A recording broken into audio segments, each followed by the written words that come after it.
রুমার গল্পের আসরে তোমাকে জানাই আবারও স্বাগত। আজ যে ছোট গল্পটি পাঠ করছি তার নাম উত্তরের ব্যালকনি। লিখেছেন শীর্ষেন্দু মুখোপাধ্যায়। ব্যালকনিতে দাঁড়ালে লোকটাকে দেখা যায়। উল্টো দিকের ফুটপাথে বকুল গাছটায় অনেক ফুল এসেছে এবার। ফুলে ছাওয়া গাছতলা, সেইখানে নিবিড় ধুলো মাখা ফুলের মাঝখানে লোকটা গাছের গুঁড়িতে হেলান দিয়ে বসে আছে। গায়ে একটা ছেঁড়া জামা, জামার রং ঘন নীল, পরনে একটা খাকি রঙের ফুল প্যান্ট। লজ্জাকর জায়গাগুলিতে প্যান্টটা ছিঁড়ে হাঁ হয়ে আছে। মাথায় একটা ময়লা কাপড়ের ফগ্গে জড়ানো, পিঙ্গল দীর্ঘ চুলগুলি আস্তে আস্তে জটা বাঁধছে। গালে দাড়ি বেড়ে গেছে অনেক, তাতে দু চারটে সাদা চুল। গায়ে চিট ময়লা, কনুইয়ে ঘা, তাতে নীল মাছে উড়ে উড়ে বসে। এই হচ্ছে লোকটা। দুপা ছড়িয়ে নির্বিকার বসে আছে, দুই চোখে অবিরল ক্লান্তিহীন তাকিয়ে থাকে।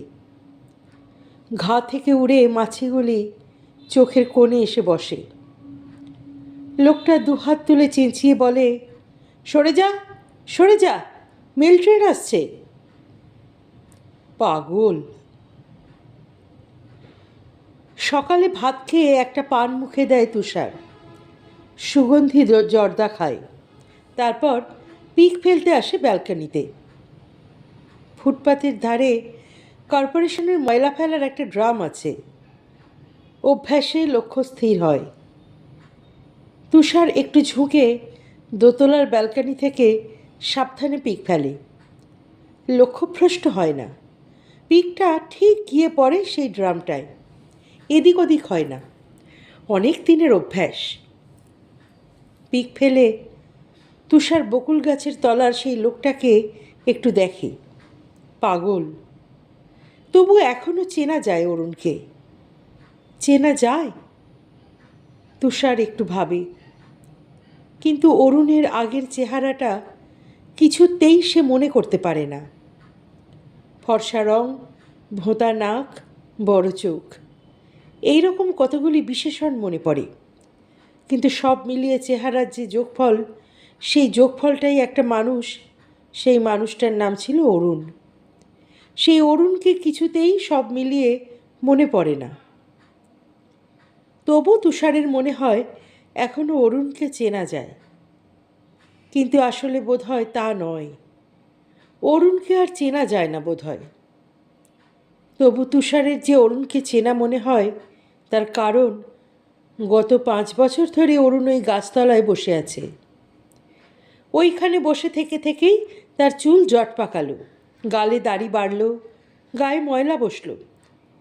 এইসব পরিবর্তন হলে অরুণের রোজ দেখে সেই পরিবর্তনটা। অভ্যস্ত লাগে তুষারের, তাই অনেক পরিবর্তনের ভিতরেও আজও অরুণকে চেনা লাগে তার। পাগলটা মুখ তুলে তুষারের দিকে তাকালো, তাকিয়েই রইল। আকীর্ণ ফুলের মধ্যে বসে আছে পাগল। তার চারদিকে শোষক নীল মাছি উঠছে। পাগলটা চোখে এখন আর কিছু নেই। প্রথম প্রথম তুষার ওই চোখে ঘৃণা, আক্রোশ, প্রতিশোধ এইসব কল্পনা করত। ব্যালকনি থেকে তাড়াতাড়ি চলে আসতো ঘরে। পারতপক্ষে ব্যালকনির দরজা খুলত না। কিন্তু আস্তে আস্তে তুষার বুঝে গেছে পাগলটার চোখে আর কিছু নেই। কেবল অবিন্যস্ত চিন্তারাশি বয়ে যায় মাথার ভিতর দিয়ে। ওর চোখ কেবল সেই প্রবহমানতাকে লক্ষ্য করে অসহায় শূন্যতায় ভরে ওঠে। তুষার এখন তাই পাগলটার দিকে নির্ভয় চেয়ে থাকতে পারে, কোনো ভয় নেই। পাগল, মাতাল আর ভূত, অনেক ভয়ের মধ্যে এই তিনটের ভয় সবথেকে বেশি ছিল কল্যাণীর। তার বিশ্বাস ছিল বাসার বাইরে যে বিস্তৃত অচেনা পৃথিবী, সেখানে গিজগিজ করছে পাগল আর মাতাল। আর চারপাশে যে অদৃশ্য আবহমণ্ডল, তাতে বাস করে ভূতেরা। অন্ধকারে এরা একা ঘরে দেখা দেয়। কোনো পাগলের চোখের দিকে কল্যাণী কখনো তাকায়নি, এখন তাকায়। ভয় করে নাকি? করে, তবু অভ্যাসে মানুষ সব পারে। পান খাওয়ার পর অভ্যাস মতো বাথরুমে গিয়ে কুলকুচো করে আসে তুষার। তারপর এক গ্লাস ঠান্ডা জল খায়। পানে খয়ের খায় না বলে ওর ঠোঁট লাল হয় না। তবু আয়নার সামনে দাঁড়িয়ে ভেজা তোয়ালে দিয়ে সাবধানে ঠোঁট মোছে তুষার। প্যান্ট শার্ট পরে, তারপর অফিসে বেরিয়ে যায়। যাওয়ার সময় অভ্যাস মতন বলে, সদরের দরজাটা বন্ধ করে দাও। কল্যাণী সদর দরজা বন্ধ করে। শোয়ার ঘরের মেঝেতে বসে জলের গ্লাস, রঙের বাক্স ছড়িয়ে কাগজে ছবি আঁকছে তাদের 5 বছরের মেয়ে। সোমা এখনও কেবল গাছ লতাপাতা আঁকে, আর আঁকে খোপাশুদ্ধ মেয়েদের মুখ। বয়সের তুলনায় সোমার আঁকার হাত ভালোই। তার আঁকা গাছপালা, মুখ সব প্রায় একই রকমের হয়, তবু মেয়েটা বিভোর হয়ে আঁকে সারাদিন। আজও লম্বা নিম পাতার মতো পাতাওয়ালা একটা গাছ আঁকছে সোমা। একটু দাঁড়িয়ে সেটা দেখল, তারপর বলল, স্নান করতে যাবি না? যাচ্ছি মা, আর একটু। মেয়ের ওই এক জবাব, বড্ড অনিয়ম হচ্ছে তোমার, ওইসব আজে বাজে এঁকে কি হয়? এই তো মা, হয়ে এলো, বিভোর সোমা জবাব দেয়। সামনের বছর স্কুলে ভর্তি হবে যখন, তখন দেখবে সময় মতো স্নান, খাওয়া, সময় মতন সব কিছু। এইসব তখন চলবে না। বলতে বলতে কল্যাণী অলস পায়ে তুষারে স্নান করা ভেজা ধুতিটা হাতে নিয়ে ব্যালকনিতে আসে। যখন তুষার থাকে তখন কখনো কল্যাণী ব্যালকনিতে আসে না। সারা সকাল রান্নাবান্নার ঝঞ্ঝাট যায় খুব। তুষারকে খাইয়ে অফিসে পাঠিয়ে কল্যাণী অবসর পায়। স্নানের আগে বাঁধা চুল খুলতে খুলতে অলস পায়ে এসে দাঁড়ায় ব্যালকনিতে, তাকায়। আকীর্ণ ধুলোমাখা ফুলের মধ্যে বসে আছে পাগলটা, বসে আছে অরুণ। ব্যালকনিটা উত্তরে, গ্রীষ্মের রোদ পড়ে আছে। কল্যাণীর গায়ে রোদ লাগলো। সেই রোদ বোধহয় কল্যাণীর গায়ের আভা নিয়ে ছুটে গেল চরাচরে। পাগলটা বকুল গাছের নিবিড় ছায়া থেকে মুখ তুলে তাকালো। এখন কল্যাণী পাগলের চোখে চোখ রাখতে পারে, ভয় করে না। কি করে, তবু অভ্যাস। 5 বছর ধরে পাগলটা বসে আছে ওই বকুল গাছের তলায়। 5 বছর ধরে উত্তরের এই ব্যালকনিটাকে লক্ষ্য করছে ও। ভয় করলে কি চলে? কল্যাণী গ্রীষ্মের রোদে ব্যালকনির রেলিং থেকে তুষারের ভেজা ধুতিটা মেলে দেয়। তারপর দাঁড়িয়ে চুল খোলে, অলস আঙুলে ভাঙে চুলের জট। পাগলটা তাকিয়ে থাকে। এখান থেকেই দেখা যায় ওর ফাঁক হয়ে থাকা মুখের ভেতরে নোংরা হলদে দাঁত, পুরো ছ্যাতলা পড়েছে। ঘুমের সময় নাল গড়িয়ে পড়েছিল বুঝি। গালে শুকিয়ে আছে সেই দাগ। দুর্গন্ধ মুখের কাছে উড়ে উড়ে বসছে নীল মাছি। ওই ঠোঁট জোড়া 6-7 বছর আগে কল্যাণীকে চুমু খেয়েছিল একবার, একবার মাত্র জীবনে, ওই একবার, তাও জোর করে। এখন ওই নোংরা দাঁতগুলোর দিকে তাকিয়ে সেই কথা ভাবলে বড় ঘেন্না করে। দুপুর একটু গড়িয়ে গেলে ঠিকে ঝি মঙ্গলা এসে কড়া নাড়ে। তখন ভাত ঘুমে থাকে কল্যাণী। ঘুম চোখে উঠে দরজা খুলে দেয়। মঙ্গলা যখন রান্নাঘরের এঁটো কাটা মুক্ত করতে থাকে, তখন কল্যাণী রোজকার মতোই ঘুম গলায় বলে, ভাতটা দিয়ে এসো। নিয়ম। প্রথম যখন পাগলটা ওই গাছতলায় এলো তখন এই নিয়ম ছিল না। পাগল চিৎকার করত, আকাশ বাতাসকে গাল দিত। চিৎকার করে হাত তুলে বলতো, টেলিগ্রাম, টেলিগ্রাম। তখন ঘরের মধ্যে তুষার আর কল্যাণী থাকতো কাঁটা হয়ে। পাগলটা যদি ঘরে আসে, যদি আক্রমণ করে, তারা পাপ বোধে কষ্ট পেত। অকারণে ভাবত অরুণের প্রতি তারা বড় অবিচার করেছে, কিন্তু আসলে তা নয়। অরুণকে কখনো ভালোবাসেনি কল্যাণী, সে ভালোবাসত তুষারকে। অরুণের সঙ্গে তুষারের তাই কোনো প্রতিদ্বন্দ্বিতা ছিল না। তুষারের ছিল সহজ জয়, অরুণের ছিল পৃথিবী হারানোর দুঃখ। সেই দুঃখ তার দুর্বল মাথা বহন করতে পারেনি, তাই লোভ, ক্ষোভ, আক্রোশবশত সে এসে বসল তুষার কল্যাণীর সংসারের দোরগোড়ায়। চৌকি দিতে লাগলো, চিৎকার করতে লাগলো। সংসারের ভিতরে তুষার আর কল্যাণী ভয়ে সিটিয়ে থাকত, দরজা জানালা খুলত না। চলো অন্য কোথাও চলে যাই, কল্যাণী বলতো। গিয়ে লাভ কি, ও ঠিক সন্ধান করে সেখানেও যাবে। আস্তে আস্তে অভ্যাস হয়ে যাচ্ছিল। অরুণ গাছতলা পর্যন্ত এলো, তুষার কল্যাণীর সংসারের দোরগোড়ায় বসে রইল, কিন্তু তার বেশি এগোলো না। চিৎকার করত, কিন্তু কল্যাণীর নাম উচ্চারণ করতো না, তুষারেরও না। লোকে তাই বুঝতে পারল না পাগলটা ঠিক এখানেই কেন থানা গেড়েছে।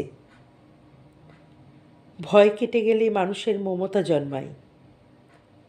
তুষার একদিন বলল, ওকে কিছু খেতে দিও, সারাদিন বসে থাকে।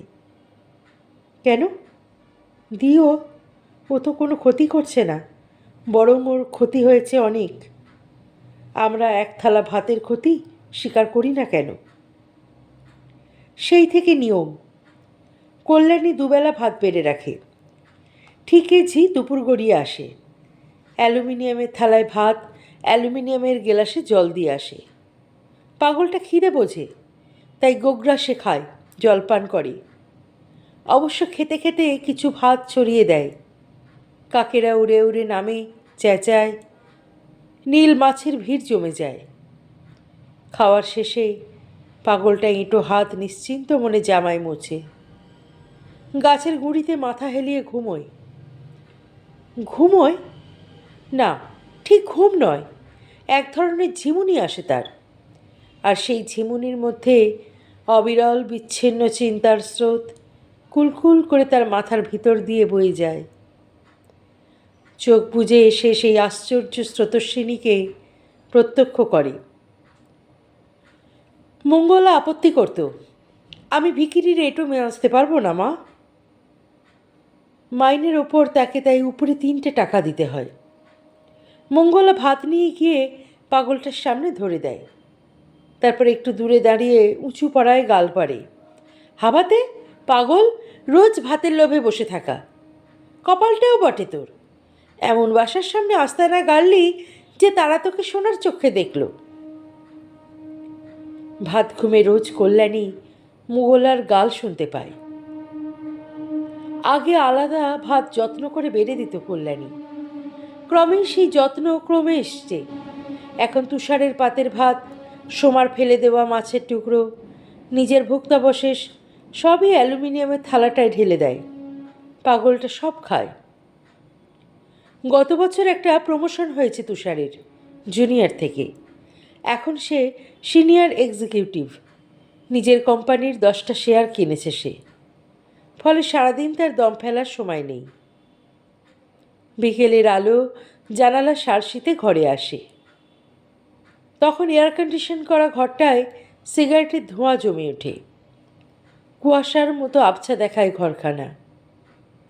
তখন খুব মাথা ধরে তুষারের, ঘাড়ের একটা রগ টিকটিক করে নড়ে, অবসন্ন লাগে শরীর। সিগারেটে বিস্বাদ, তেতো হয়ে যায় জিভ। চেয়ার ছেড়ে উঠবার সময় প্রায় টের পায় 2 পায়ে খিল ধরে আছে, চোখে একটা আঁশ ভাব। অফিসের ছুটি হয়ে গেছে অনেকক্ষণ। কেবল বেকায়দায় আটকে থাকা তার ছোকরা স্টেনোগ্রাফারটি তাড়াতাড়ি তার কাগজপত্র গুছিয়ে নিচ্ছে। ঘর ঝাড় দিচ্ছে জমাদার, চাবির গোছা হাতে দারোয়ান এঘর ওঘর তালা দিচ্ছে। দীর্ঘ শূন্য করিডর বেয়ে তুষার হাঁটতে থাকে। নরম আলোয় সুন্দর করিডরটিকে তখন তার কলকাতার ভূগর্ভের ড্রেন বলে মনে হয়। বাইরে সুবাতাস বইছে। ফুটপাথে দাঁড়িয়ে এই প্রথম ফুসফুস ভরে বাতাস টানে সে। কোনো কোনো দিন এইখানে দাঁড়িয়েই ট্যাক্সি পেয়ে যায়, আবার কোনো কোনো দিন খানিকটা হাঁটতে হয়। আজ ট্যাক্সি পেল না তুষার। অনেকক্ষণ দাঁড়িয়ে তারপর হাঁটতে লাগলো। একটা বিশাল বাড়ির কাঠামো উঠছে। 10 কি 12 তলা উঁচু লোহার খাঁচা। ইট, কাঠ, বালি আর নুড়ি পাথরের স্তূপ ছড়িয়ে আছে। নিস্তব্ধ হয়ে আছে কংক্রিট মিক্সার। ক্রেন হ্যামারুটের মতো গ্রীবা তুলে দাঁড়িয়ে। জায়গাটা প্রায় জনশূন্য।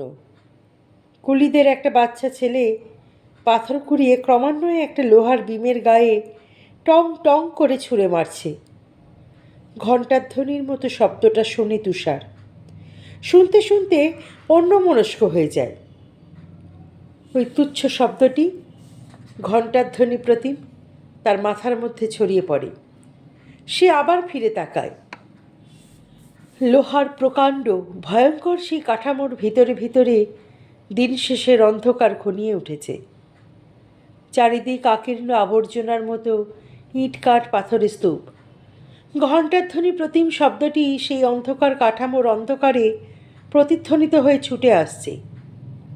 ওই শব্দ যেন কখনো শোনেনি তুষার। তার শরীরের অভ্যন্তরে দমিত কতগুলি অনুভূতি দ্রুত জেগে ওঠে। তীব্র আকাঙ্ক্ষা জাগে। ছুটি চাই, ছুটি চাই, মুক্তি দাও, অবসর দাও। কিসের ছুটি? কেন অবসর?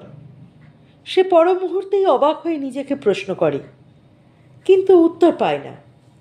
প্রতিদিন নিরবিচ্ছিন্ন কাজের মধ্যে ডুবে থাকা এ তার ভালোই লাগে। ছুটি নিলে তার সময় কাটে না। বেড়াতে গেলে তার অফিসের জন্য দুশ্চিন্তা হতে থাকে। কাজের মানুষদের যা হয়, তবু সে বুঝতে পারি তার মধ্যে এক তীব্র অনুভূতি তাকে বুঝিয়ে দেয় কি রহস্যময় বন্ধন থেকে তার সমস্ত অস্তিত্ব মুক্তি চাইছে, ছুটি চাইছে, চাইছে অবসর। সে তন্ন তন্ন করে নিজের ভিতরটা খুঁজতে থাকে, কিছুই খুঁজে পায় না। কিন্তু তীব্র অজানা ইচ্ছাটা এবং আকাঙ্ক্ষায় তার মনটা মুচড়ে ওঠে। আবার সে পিছন ফিরে সেই লোহার কাঠামো দূর থেকে দেখে। সেখানে অন্ধকার জমে উঠেছে। একটা বাচ্চা ছেলে অদৃশ্যে এখনো পাথর ছুঁড়ে মারছে লোহার বিমের গায়ে। চৌরঙ্গির ওপরে তুষার ট্যাক্সি পায়। কোথায় যাবেন ঠিক বুঝতে পারে না তুষার। কোথায় সে যেতে চায় একটু ভাবে, তারপর দ্বিধাগ্রস্তভাবে বলে, সোজা চলুন। গাড়ি সোজা চলতে থাকে দক্ষিণের দিকে, যেদিকে তুষারের বাসা। সেই দিকে যেতে তুষারের ইচ্ছা করে না। বাড়ি ফেরা, সেই একঘেয়ে বাড়ি ফেরার কোনো মানে হয় না।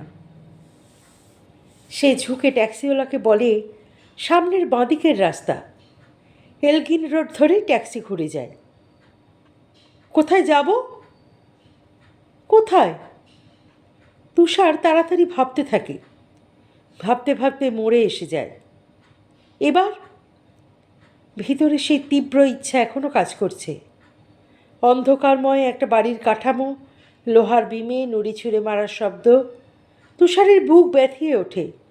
মনে হয়, কেবলই মনে হয়, কি একটা স্বাদ তার পূরণ হয়নি। এক রহস্যময় অস্পষ্ট মুক্তি, বিনা বৃথা চলে গেল জীবন। সে আবার বলে, বাঁয়ে চলুন। ট্যাক্সি দক্ষিণ থেকে আবার উত্তরমুখে এগোতে থাকে। আবার সার্কুলার রোড। গাড়ি এগোয়। ভিতরে ভিতরে ছটপট করতে থাকে তুষার। একটা বিশাল পুরনো বাড়ি পেরিয়ে যাচ্ছিল গাড়ি। তুষার সেই বাড়িটাকে দেখল। কি একটা মনে পড়ি পড়ি করেও মনে পড়ল না। আবার বাড়িটা দেখল। হঠাৎ 5-7 বছর আগেকার একটা দুরন্ত দিনের কথা মনে পড়ল। নিনি, নিনিই তো মেয়েটির নাম। গাড়ি এগিয়ে গিয়েছিল। তুষার গাড়ি ঘোরাতে বলল। সে বিশাল পুরনো বাড়িটার তলায় এসে নামে গাড়ি। হাতে সদ্য কেনা এক প্যাকেট দামি সিগারেট আর দেশলাই নিয়ে সেই পুরনো বাড়ির 3 তলায় সিঁড়ি ভেঙে উঠতে উঠতে তুষার ভাবে, এখনো নিনি আছে কি এখানে? আছে তো। বাড়িটায় অসংখ্য ঘর আর ফ্ল্যাট, ঠিক ঘর খুঁজে পাওয়া মুশকিল। তারপর 5-7 বছর আগেকার সেই নিনি এখনও এখানে আছে কিনা সন্দেহ। যদি না থেকে থাকে তবে ভুল করে ঢুকে বিপদে পড়বে না তো তুষার? একটু দাঁড়িয়ে ভেবে, একটু ঘুরে ফিরে দেখে তুষার ঘরটা চিনতে পারল। দরজা বন্ধ, বুক কাঁপছিল, তবু দরজায় টোকা দিল তুষার। দরজা খুললে দেখা গেল নিনি অবিকল সেই রকম আছে। চিনতে পারল না। ভ্রু তুলে ইংরাজিতে বলল, কাকে চাই? তুষার হাসল, চিনতে পারছো না? নিনি ওপরের দাঁতে নিচের ঠোঁট কামড়ে ধরে একটু ভাবল। তুষার দেখল ডান দিকের একটা দাঁত নেই, সেই দাঁতটা বাঁধানো, দাঁতের রং মেলেনি। 5 বছরে অন্তত এইটুকু পাল্টেছে নিনি। নিনির মুখ হঠাৎ উদ্ভাসিত হয়ে গেল। যেই তুষার বলল, আমি তুষার, এবার বাংলায় নিনি বলল, আহ, তুমি কি সেই রকম দুষ্টু আছো? বুড়ো হওনি? আগে বলো তুমি সেই নিনি আছো কি না? তোমার স্বামী পুত্র হয়নি তো? হয়ে থাকলে দোরগোড়া থেকেই বিদায় দাও। নিনি ঠোঁট উল্টে বলল, আমারও সব নেই, এসো। ঘরে সেই রঙিন কাগজের ছাওয়া দেওয়াল, ভাড়া করা ওয়ার্ড্রোব, মেয়েলি আসবাবপত্র, এখনও সেন্ট পাউডার ফুলের গন্ধ ঘরময়। বিছানার মাথার কাছে গ্রামাফোন, টেবিলে রেডিও আর গিটার।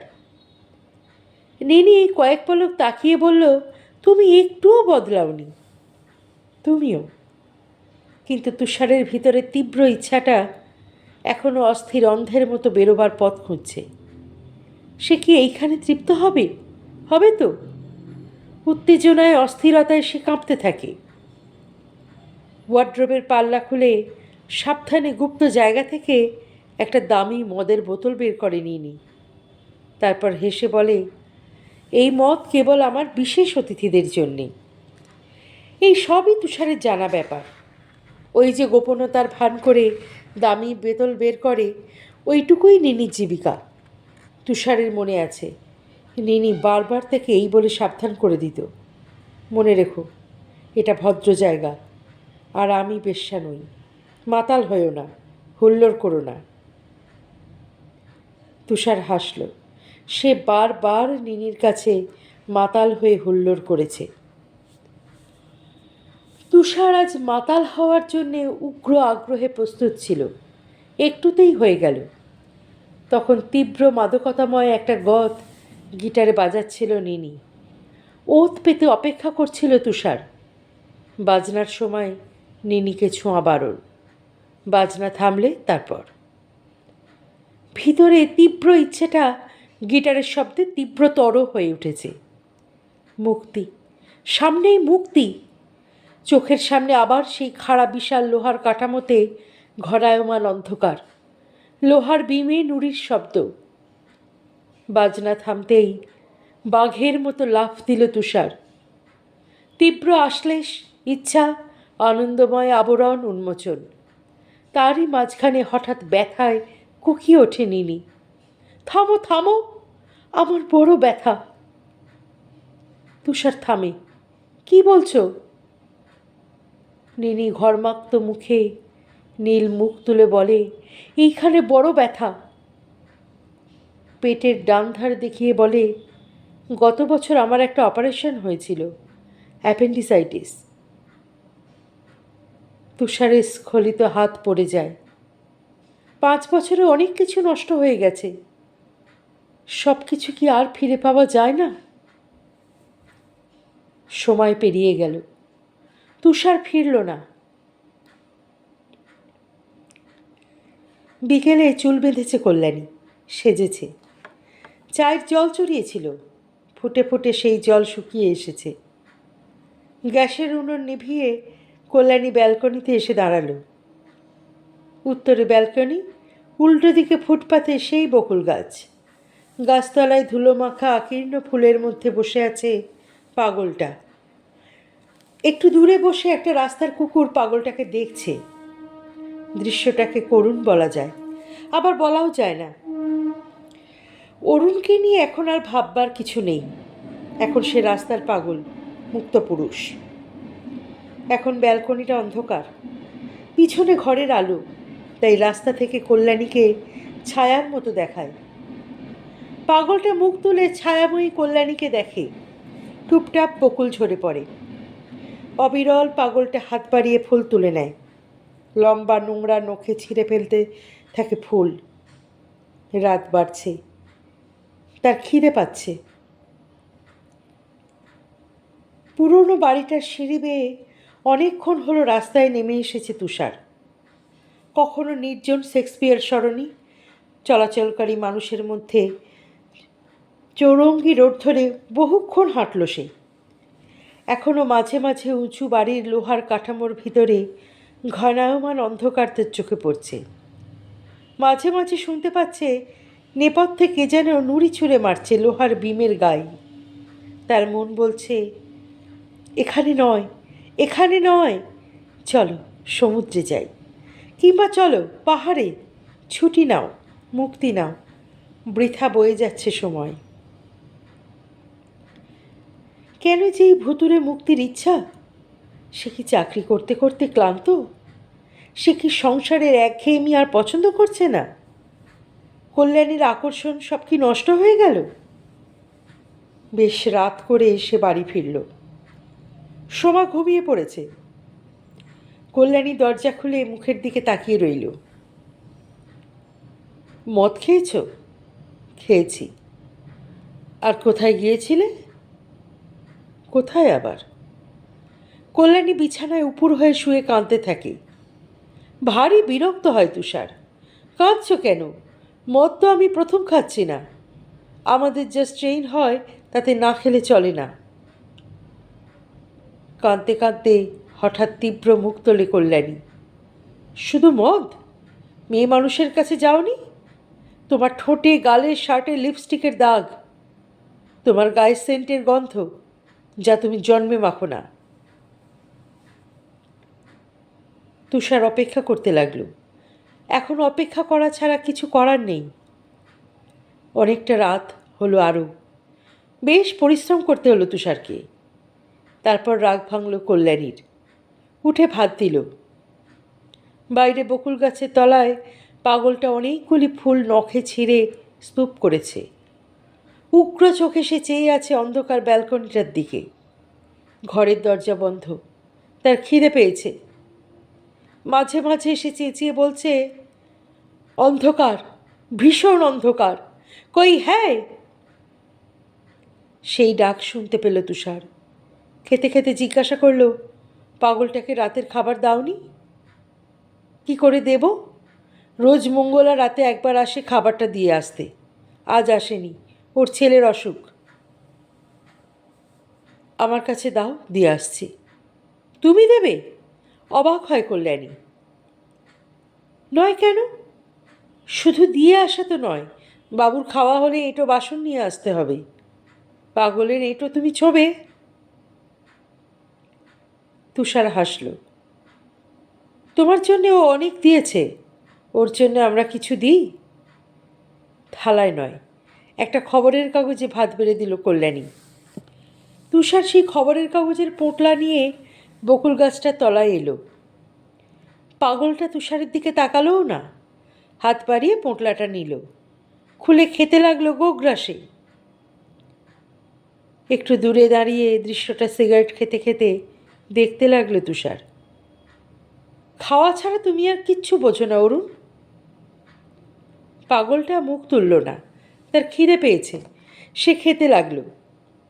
ওইখানে ওই ব্যালকনিতে মাঝে মাঝে কল্যাণী এসে দাঁড়ায়। তাকে দেখো না? তার বাঁ গালে সেই সুন্দর কালো আঁচিলটা এখনও মাছির মতন বসে থাকে। দেখো না? এখনও আগের মতোই ভারী তার চোখের পাতা, দীর্ঘ গ্রীবা, এখনও তেমনি উজ্জ্বল রং। চেয়ে দেখো না অরুণ। পাগল গ্রাহ্যও করে না। তার খিদে পেয়েছে, সে খাচ্ছে। আকাশে মেঘ করেছে খুব। তুষার মুখ তুলে দেখল, পিঙ্গল আকাশ, বাতাস থম ধরে আছে। ঝড় উঠবে। এই ঝড় বৃষ্টির রাতেও বাইরেই থাকবে পাগল। হয়তো কোনো গাড়ি বারান্দার তলায় গিয়ে দাঁড়াবে, ঝড় খাবে, আর অবিরল নিজের মধ্যবর্তী বিচ্ছিন্ন চিন্তার এক স্রোতস্বিনীকে করবে প্রত্যক্ষ। তোমার কোনো নিয়ম না মানলেও চলে, তবু কেমন নিয়মে বাঁধা পড়ে গেছে অরুণ। তোমার মুক্তি নেই। ডাল তরকারিতে মাখা কাগজটা ছিঁড়ে গেছে, ফুটপাথের ধুলোয় পড়েছে ভাত। পাগল তার নোংরা হাতে নখে খুঁটে খাচ্ছে। একটা রাস্তার কুকুর বসে আছে অদূরে, আর দুটো দাঁড়িয়ে আছে। তুষার চোখ ফিরিয়ে নিল। ঘর অন্ধকার হতেই সেই লোহার কাঠামো আর তার ভিতরকার ঝুঁঝকো আধার আর একবার দেখা গেল। লোহার বিমের গায়ে নুড়ি পাথরের টুংটুং শব্দ, অবিরল অবিশ্রাম।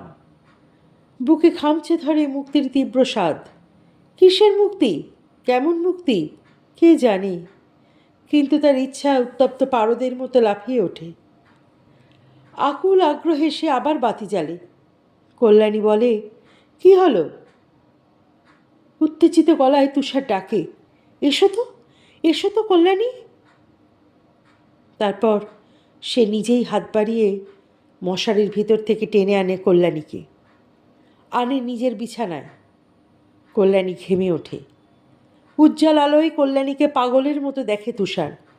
চুমু খায়, তীব্র আগ্রহে হৃদংসায় তাকে মন্থন করে। বিড়বিড় করে বলে, কেন তোমার জন্যে ও পাগল? কি আছে তোমার মধ্যে? কি সেই মহামূল্যবান? আমাকে দিতে তো পারো তো। বৃথা। সব শেষে ঘোরতর ক্লান্তি নামে। এইটুকু আর কিছু নয়। ওরা ঘুমোয়। বাইরে ঝড়ের প্রথম বাতাসটি বয়ে যায়। প্রথম বৃষ্টির ফোঁটাটি একটি পোকার মতো উড়ে এসে বসে পাগলটার ঠোঁটে। বসে বসে ঝিমোয় পাগল। তার রক্তবর্ণ চুলগুলি নিয়ে খেলা করে বাতাস। বিদ্যুৎ উদ্ভাসিত করে তার মুখ। তার মাথায় অবিরল বকুল ঝরিয়ে দিতে থাকে গাছ। বহু উঁচু থেকে ক্রেন হ্যামারটা ধম করে নেমে আসে। চমকে উঠে বসে তুষার। বুকের ভিতরটা ধকধক করতে থাকে। এত জোরে বুক কাঁপতে থাকে যে দু হাতে বুক চেপে ধরে কাতরতার একটা অস্ফুট শব্দ করে সে। কিসের শব্দ ওটা? অন্ধকারে উঁচু উটের গ্রীবার মতন নিস্তব্ধ ক্রেন হ্যামারটা সে কোথায় দেখেছে, কবে? বাইরে ঝড়ের প্রচণ্ড শব্দ, বাড়ি বাড়ি কড়া নেড়ে ফিরছে। একা একা উল্লাসে ফেটে পড়ছে ঝড়। সেই শব্দে মাঝরাতে ঘুম ভাঙা তুষার চেয়ে থাকে বেভুল মানুষের মতো। বুক কাঁপে। আস্তে আস্তে মনে পড়ে একটা বিশাল লোহার কাঠামো, তাতে ঘনায়মান অন্ধকার, উঁচু ক্রেন হ্যামার। অমনি ব্যথিত হয়ে ওঠে বুক। তীব্র মুক্তির ইচ্ছায় ছটপট করতে থাকে সে। তার মন বলে, চলো সমুদ্রে, চলো পাহাড়ে, চলো ছড়িয়ে পড়ি। বুক চেপে ধরে তুষার। আস্তে আস্তে হাঁপায়। বাইরের খড়বিদ্যুৎ দিয়ে মেঘ স্পর্শ করে মাটিতে। এই ঝড়ের রাতে তুষারের খুব ইচ্ছে হয় একবার উঠে গিয়ে পাগলটাকে দেখে আসে, কিন্তু ওঠে না। নিরাপদ ঘরে ভারী ভীতু গৃহস্থের মতন সে বসে থাকে। বাইরে ভিখিরি পাগলদের ঘরে ঝড় ফেটে পড়ে। তাদের ঘিরে নেমে আসে অঝোর বৃষ্টির ধারা। পরদিন আবার বকুলতলায় পাগলকে দেখা যায়। অফিসে যাওয়ার আগে পানির পিক ফেলতে এসে উত্তরের ব্যালকনি থেকে তাকে দেখে তুষার। একটু বেলায় কল্যাণী আসে, দেখে। অভ্যাস। কাজের মধ্যে ডুবে থাকে। শীতাতপ নিয়ন্ত্রিত ঘরে তুষার মাঝে মাঝে অস্বস্তি বোধ করে। অফিসের পর বাদুড়ের পাখনার মতো অন্ধকার ক্লান্তি নামে চারধারে। অনেক দূর হেঁটে যায় তুষার। ট্যাক্সিতে ওঠে, কোনোদিনও ওঠে না। হেঁটে হেঁটে চলে যায় বহু দূর। কি একটা কাজ বাকি রয়ে গেল জীবনে, করা আর হলো না। এক রোমাঞ্চকর আনন্দময় মুক্তি পাওয়ার কথা ছিল আমার, পেলাম না। অস্থিরতা বেড়ালের থাবার মতন বুক আঁচড়ায়। মাঝে মাঝে রাতে ঘুম ভেঙে যায় তার। উঠে বসে, সিগারেট খায়, জলপান করে। কখনো বা উত্তরের দরজা খুলে ব্যালকনিতে এসে দাঁড়ায়। মোমবাতির মতো স্থির দাঁড়িয়ে আছে সাদা বাতিস্তম্ভ, তার নিচে বকুল গাছ আর ছায়া। অন্ধকারে একটা পুঁটুলির মতো পড়ে আছে পাগল।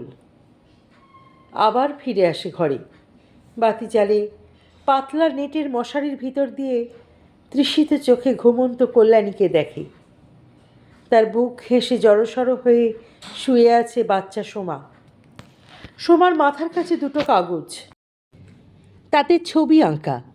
একটাতে নদী, নৌকো, গাছপালা, অন্যটাতে খোঁপা শুদ্ধ একটা মেয়ের মুখ। নিচে লেখা সোমা। অনেকক্ষণ ছবি দুটোর দিকে চেয়ে রইল তুষার। একটা শ্বাস ফেলল। কল্যাণী শান্তভাবে ঘুমাচ্ছে, মুখে নিশ্চিত কমনীয়তা। চেয়ে থাকে তুষার। আস্তে আস্তে বলে, কি করে ঘুমো? চলো বাইরে যাই, কিছুদিন ঘুরে আসি। এক সকালে চায়ের টেবিলে কল্যাণীকে এই কথা বলল অবসন্ন তুষার। চলো। কোথায় যাবে? কোথাও দূরে, সমুদ্রে বা পাহাড়ে। পুরীর সমুদ্র তো দেখেছি, দার্জিলিং, শিলংও দেখা। অন্য কোথাও, অচেনা নির্জন জায়গায়, বলে তুষার। কিন্তু সে জানে, মনে মনে ঠিক জানে, যাওয়া বৃথা। সে কতবার গেছে বাইরে, সমুদ্রে, পাহাড়ে। তার মধ্যে মুক্তি নেই, জানে। মুক্তি এখানেই আছে, আছে দুর্লভ ইচ্ছা পূরণ। খুঁজে দেখতে হবে। তবু তারা বাইরে গেল। 1 মাস ধরে তারা ঘুরল নানা জায়গায়, পাহাড়ে, সমুদ্রে। ফিরে এলো একদিন। পাগলটা ঠিক বসে আছে উত্তরের ব্যালকনিটার দিকে চেয়ে। মাঝে মাঝে কাজের মধ্যেও তুষার হঠাৎ বলে ওঠে, না না, বলেই চমকায়। কিসের না? কেন না? ছোকরা স্টেনোগ্রাফারটিকে জরুরি ডিকটেশন দিতে দিতে বলে ওঠে, না না। স্টেনোগ্রাফারটি বিনীতভাবে থেমে থাকে। তুষার চারিদিকে চায়। অদৃশ্য মশারির মতো কি যেন একটা ঘিরে আছে তার চারদিকে। ওটা কি? ওটা কেন? কি আছে ওর বাইরে? নির্জন শেক্সপিয়ার সরণি ধরে হাঁটে তুষার। হাঁটে নির্জন ময়দানে, হাঁটে ভিড়ের মধ্যে। বহু দূরে দূরে চলে যায়, কিন্তু সেই অলিক মশারির বাইরে কিছুতেই যেতে পারে না। ট্যাক্সিতে উঠে বলে, জোরে চালাও ভাই, আরও জোরে, আরও জোরে। ট্যাক্সি উড়ে যায়, তবু চারদিকে অলিক সূক্ষ্ম জাল। হতাশ হয়ে ভাবে, আছে কোথাও বাইরে যাবার পথ, খুঁজে দেখতে হবে। চোখ বুজে ভাবে, উটের মতো একটা ক্রেন হ্যামার আকাশে মাথা তুলে দাঁড়িয়ে আছে। পিছনে বিশাল লোহার কাঠামো। সেইখানে একটা লোহার বিমে নুড়ি ছুঁড়ে শব্দ তুলছে বাচ্চা একটা ছেলে। একদিন রাতে ভাত দিতে নেমে আসে তুষার। ভাত রেখে একটু দূরে দাঁড়ায়, সিগারেট খায়। অরুণ, তোমার কি ইচ্ছে করে আমার ঘরে যেতে? পাগল খায়, উত্তর দেয় না। ইচ্ছে করে না কল্যাণীকে একবার কাছ থেকে দেখতে?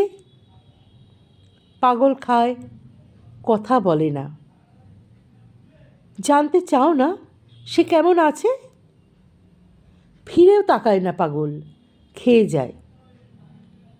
একদিন তোমাকে নিয়ে যাব আমাদের ঘরে, যাবে অরুণ?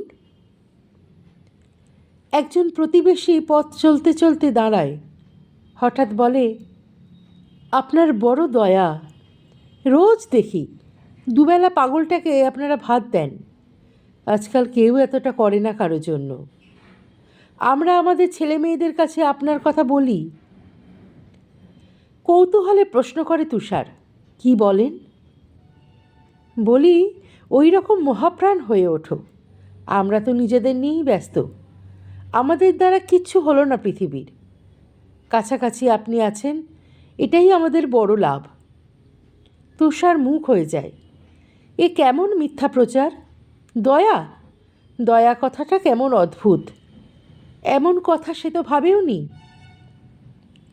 কিন্তু ভাবে তুষার, ভাবতে থাকে।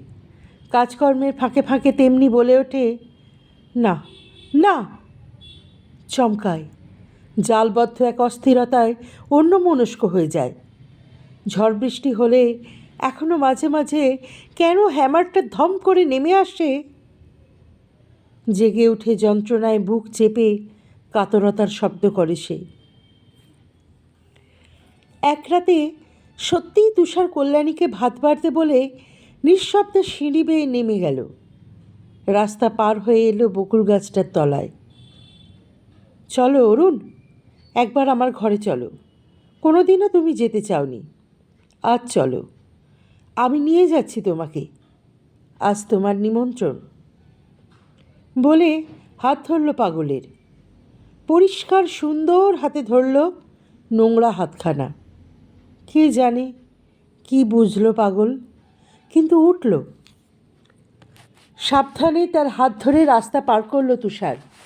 সিঁড়ি বেয়ে উঠে এলো, দাঁড়ালো এসে খাবার ঘরের দরজায়। কল্যাণী, দেখো কাকে এনেছি। কল্যাণীর হাত থেকে পড়ে গেল একটা চামচ। ভয়ঙ্কর ঠিন ঠিন শব্দ হলো। কেঁপে উঠল কল্যাণীর বুক, শরীর কাঁপতে লাগলো। ভয়ে সাদা হয়ে গেল তার ঠোঁট। মাগো, চিৎকার করল সে। নরম গলায় তুষার বলল, ভয় নেই, ভয় নেই কল্যাণী, তুমি খাবার সাজিয়ে দাও। অরুণ আজ আমার অতিথি। নীরবে দাঁড়িয়ে রইল কল্যাণী। জলে তার চোখ ভরে গেল। তুষারের হাতে ধরা পাগল নত মুখে দাঁড়িয়ে রইল। এত কাছে থেকে অরুণকে অনেক দিন দেখেনি কল্যাণী। কি বিপুল দারিদ্র্যের চেহারা! খালাসিদের যে নীল জামাটা ওর গায়ে, তা বিবর্ণ হয়ে ছিঁড়ে ফালা ফালা। খাকি প্যান্টের রং পাল্টে ধূসর হয়ে গেছে। কি পিঙ্গল ওর ভয়ঙ্কর রাঙা চুল! পৃথিবীর সব ধুলো আর নোংরা ওর গায়ে লেগে আছে। কেবল তখনও অকৃপণ সুন্দর সুগন্ধ বকুল ফুল ছেয়ে আছে ওর মাথার জটায়, ঘাড়ে। কাঁপা হাতে খাবার সাজিয়ে দিল কল্যাণী। তার চোখ দিয়ে অবিরল জল গড়িয়ে পড়ছে। পাগল তার দিকে তাকালোই না, চোখ নিচু করে খেয়ে যেতে লাগলো। মাঝে মাঝে বিড়বিড় করে তুষার বলছিল, খাও অরুণ, খাও। খাওয়া শেষ হলে তাকে আবার হাত ধরে তুলল তুষার, নিয়ে এলো ঘরে। এই দেখো আমার ঘরদোর, ওই যে মশারির নিচে শুয়ে আছে, ও আমার মেয়ে সোমা। এই দেখো ওর হাতে আঁকা ছবি। এই দেখো ওয়ার্ড্রোব, ফ্রিজিডেয়ার, ওই ড্রেসিং টেবিল। এই দেখো আরও কত কি। ঘুরে ঘুরে অরুণকে সব দেখায় তুষার। মাঝে মাঝে প্রশ্ন করে, এখানে এই সুন্দর ঘরে থাকতে ইচ্ছে করে না অরুণ? ইচ্ছে করে না এই সব জিনিসপত্রের মালিক হতে? তুমি আর চাও না কল্যাণীর মতো সুন্দর বউ, সোমার মতো মেয়ে? অরুণের হাতে জোর ঝাঁকুনি দেয় তুষার। বলো অরুণ, ইচ্ছে করে না? অন্ধকার, ভীষণ অন্ধকার। পাগল বলে, কোথায় কোথায় অন্ধকার? এইখানে। বলে চারদিকে চায় পাগল। আর কোথায়? চারদিকে। থাকবে না অরুণ? থাকো থাকো, থেকে দেখো। পাগল কিচ্ছু বলে না। হতাশ হয়ে তার হাত ছেড়ে দেয় তুষার। পাগলটা আস্তে আস্তে সদর পার হয়, সিঁড়ি ভাঙে, রাস্তা পেরিয়ে চলে যায় বকুল গাছটার তলায়। পা ছড়িয়ে বসে, গুঁড়িতে হেলান দেয়। কুলকুল করে বয়ে চলে তার অন্য লগ্ন চিন্তার স্রোতস্বিনী। চোখ বুজে অনাবিল আনন্দে সে সেই স্রোত প্রত্যক্ষ করে। উত্তরের ব্যালকনিতে এসে দাঁড়ায় তুষার। চেয়ে দেখে নিশ্চিন্তে বকুল গাছের ছায়ায় আবার বসেছে পাগল। টুপটাপ বকুল ঝরছে তার মাথায়। উত্তরের ব্যালকনি থেকে দৃশ্যটা দেখে তুষার। তার দুই চোখ জলে ভরে আসে। কিছুই চাও না অরুণ? বকুল গাছের তলায় তোমার হৃদয় জুড়িয়ে গেছে? হায় পাগল, ভালোবাসা নয়, এখন কেবল ভাতের জন্য তোমার বসে থাকা। এখন আর কল্যাণীর কোনো সন্দেহ নেই, সে কাছ থেকে অরুণকে দেখেছে। সে কেঁপেছিল থরথর করে, দুঃখে, ভয়ে, উৎকণ্ঠায়। কিন্তু অরুণের মুখে সে দেখেছে বিস্মৃতি। তাকে আর মনে নেই অরুণের। বড় শীত পড়েছে এবার। বকুল গাছ থেকে শুকনো পাতা খসে পড়ছে পাগলের গায়ে। ছেঁড়া জামা দিয়ে হু হু করে উত্তরে হাওয়া লাগছে শরীরে। বড় দয়া হয়। মঙ্গলার হাত দিয়ে একটা পুরনো কম্বল পাঠিয়ে দেয় কল্যাণী। পাগল সেই কম্বল মুড়ি দিয়ে নির্বিকার বসে থাকে। মাঝে মাঝে কল্যাণীর বুক ব্যথিয়ে ওঠে। ভালোবাসার কথা মনে পড়ে। তুষার কি তাকে ভালোবাসে এখনো? কে জানে। মাঝে মাঝে উগ্র হৃদংসায় তাকে মন্থন করে তুষার। কখনো দিনের পর দিন থাকে নিস্পৃহ। আর ওই যে ভালোবাসার জন্য পাগল অরুণ, ও বসে আছে ভাতের প্রত্যাশায়। কল্যাণীকে চেনেও না। তাহলে কি করে বাঁচবে কল্যাণী? বুক খামচে ধরে এক ভয়। আবার বেঁচেও থাকে কল্যাণী, বাঁচতে হয় বলে। মাথার ওপর সব সময় উদ্যত নিস্তব্ধ ক্রেন হ্যামারটাকে টের পায় তুষার। অস্বস্তি কখন যে ধম করে নেমে আসে। অকারণে বুক কাঁপে, ব্যথায় কোকিয়ে ওঠে তুষার। ঠিক সকাল 9টায় পিক ফেলতে এসে উত্তরের ব্যালকনি থেকে বকুল গাছটার গোড়ায় পাগলকে দেখে। দুজনে দুজনের দিকে চেয়ে থাকে। কোম্পানি এবার 19 লক্ষ টাকা লাভ করেছে। ক্লান্তি বাড়ে। দিন শেষে তার শরীর জুড়ে নেমে আসে বাদুড়ের ডানার মতো অন্ধকার ক্লান্তি। তার ডালপালা ধরে কেবলই নাড়া দেয় এক তীব্র ইচ্ছা। নাড়া দেয়, নাড়া দিতে থাকে। অলিক ছুটি, মিথ্যা অবসর, অবিশ্বাস্য মুক্তির জন্য খামোকা আকুল হয় সে। পৃথিবী ঘুরে যাচ্ছে, বয়ে যাচ্ছে সময়, বয়স বাড়ছে। তুষার অস্থির হয়, অস্থিরতা নিয়ে বেঁচে থাকে। ঠিক যেন এক নদীর পাড়ে বসে আছে পাগল। কি সুন্দর আবছায়া নদীটি। চারদিকে আধো আলো আধো অন্ধকার, অনন্ত ছায়া। নদীটি বয়ে যায় অবিরল। স্মৃতি স্মৃতিময় তার স্রোত।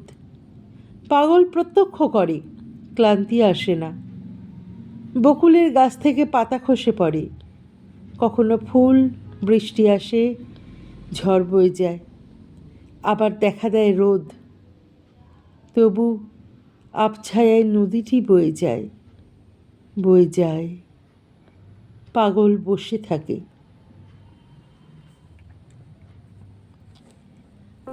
আজকের গল্পটি কেমন লাগলো তোমার মূল্যবান মতামত অবশ্যই লিখে জানিও। গল্পটি ভালো লাগলে একটি লাইক করে দিও এবং শেয়ার করে দিও পরিচিত ও প্রিয়জনদের মধ্যে। আর যারা এখনও চ্যানেলটি সাবস্ক্রাইব করনি তারা কিন্তু অবশ্যই সাবস্ক্রাইব করে সঙ্গে থেকো। অপেক্ষা করো পরবর্তী গল্পের জন্যে। অনেক ধন্যবাদ।